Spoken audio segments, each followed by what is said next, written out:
Hey everybody, what's up and welcome back. If you're new here, I'm Liz, and today we're going to be talking about the disappearance of Rachel Garden. We're doing another New Hampshire case, my friends. So, Rachel Garden was born on the 30th of December of 1964. She was the eldest of four children, had a great family life, except for, the normal arguments and titter-tatter things with being a teenager, stuff like that. She was described as being like a very friendly and outspoken and loving person. She was known to be rebellious from time to time, but I mean, she's a teenage girl. She was also known to be a little bit headstrong and would complain to her friends about her parents' rules. But overall, she was a good kid. She was a freshman at Sanborn Regional High School. And while there, she would skip classes in order to drink and smoke with other students in the woods, which is near Maple Avenue. Um, when she wasn't at school, Rachel could be found spending her time with her horse, which she loved. So, on the evening of March 22nd of 1980, Rachel goes to Rose Corner Market, and this is on Route 108 in Newton. And this is where she was known to go there frequently. And while she was there, she bought a pack of cigarettes and bubblegum and obviously paid. It's known that she paid with a $5 bill. Upon receiving her change, she then left the store. This was at about between 9 p.m. to 9:30. Now, the owner of this corner market, Peter Jewett, he saw Rachel walking north on Main Street, and her family said that she was planning on spending the night at a friend's house, which was located uh, at number 50 on that street, but she never arrived at her friend's house. So the next day, when Rachel hadn't returned home, her mother knew something was wrong and reported her missing around 10 a.m. On the 24th, her mother then called the office at Sanborn Regional High School to let them know that her daughter wasn't going to be in that day. And she obviously couldn't specify why. I mean, it's an active investigation. She's missing. My daughter's not going to be there.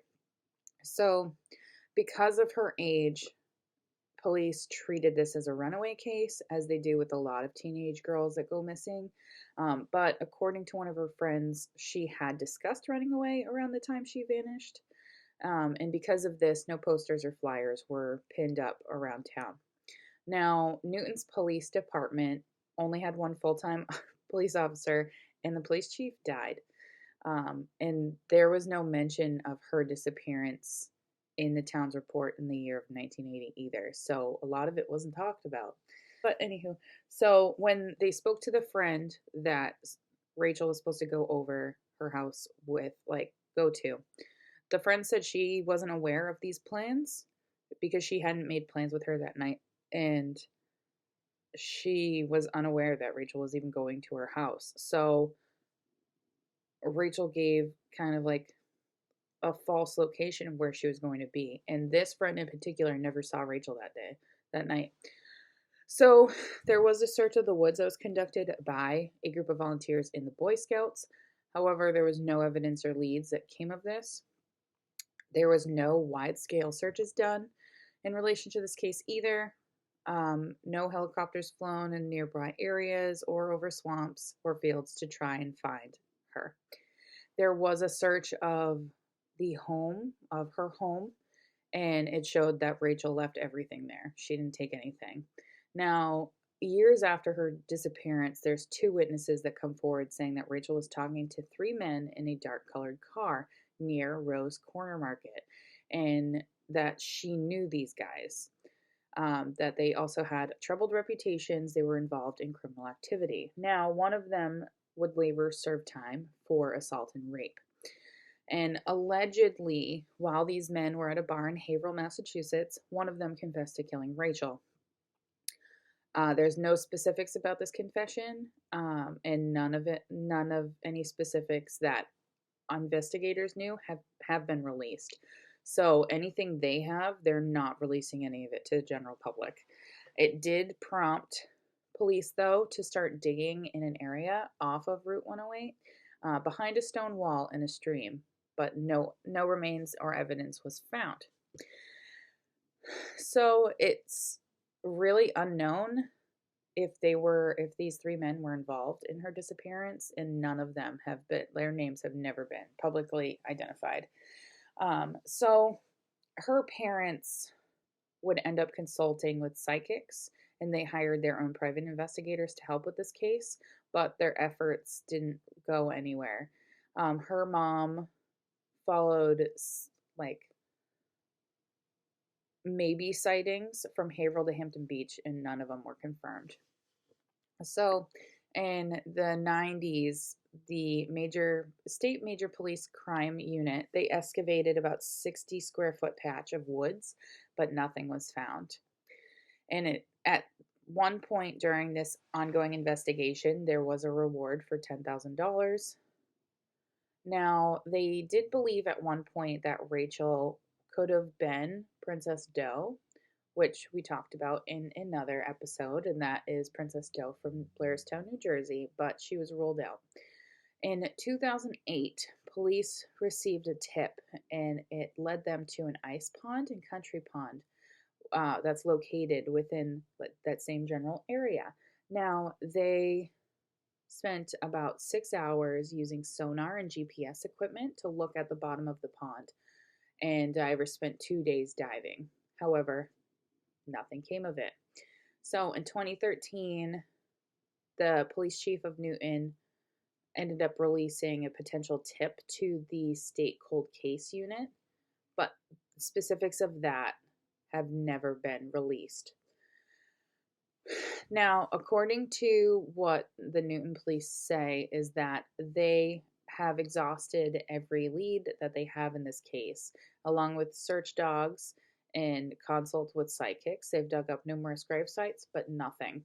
Given that this case is still active and open, they are unable to release a lot of the information they have. So, it is possible that this is a voluntary disappearance. However, police are investigating other theories, and including the thought of foul play. Now, her dental records and DNA are available for testing. So if there is a Jane Doe that they find, they'll be able to link her DNA to it. And before she was missing, she did have some orthodontic work done, and she did wear a retainer. She had 3 fillings, and before having any orthodontic work done, she did have her wisdom teeth taken out. So they have these things to kind of culminate if they find a body. Now, Rachel, she went missing from Newton, New Hampshire. This is on the 22nd of March of 1980. She was 15 at the time, and she was wearing a two-tone blue ski parka, plaid shirt with silver threads, blue jeans, and brown lace-up shoes. And she was carrying a blue tote bag that had the word things imprinted on one side. At the time of her disappearance, she was approximately 5'1" and weighed 100 pounds. Light brown hair, hazel eyes, and her ears are pierced. Now, those are still the identifying markings that they have for her missing persons and disappearance profile. Now, if you have any information, this is still an active and ongoing case. There's about 120 unsolved crimes in the state of New Hampshire that is still being looked through at this time. Now, there's 2 full-time state troopers and 1, there's 3 people that look at it. I forget what the third person does, but they look at it and they try to solve these. Now, if you have any information, you can contact the Rockingham County Sheriff's Office. That's 603-679-2225, or the Newton Police Department. That's 603-382-6774. Yeah, I will say they did, when they dug up that 60 square foot section of the woods, they had hoped that they would find the skeletal remains of her, but it's unlikely. Yeah, it's unlikely. Now, there was a point of time where when they were so when they did the digging at this site, they did notice that there it indicated there was possible presence of a dead body in the woods in this area where they went to in that 60 square foot area. Um, but she was not there. They do believe that if she is dead, she did die right after her disappearance. There is some people that they do want to talk to and still like they wanted to talk to them and they still want to talk to now, but it unless they're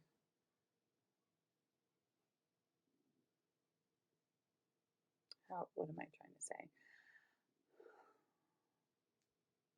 I don't know if this case is going to ever be solved. And I don't say that in a to be rude, but there's a lot of unsolved cases here in New Hampshire, not just New Hampshire, all over the world, and a lot of them can't be solved because we don't have a body, we don't have a body, and we don't have a body. And I mean, if we had her remains, maybe we'd be able to tell more about what happened to her. Or, I mean, maybe we're all wrong. Maybe she did run away and she started a new life.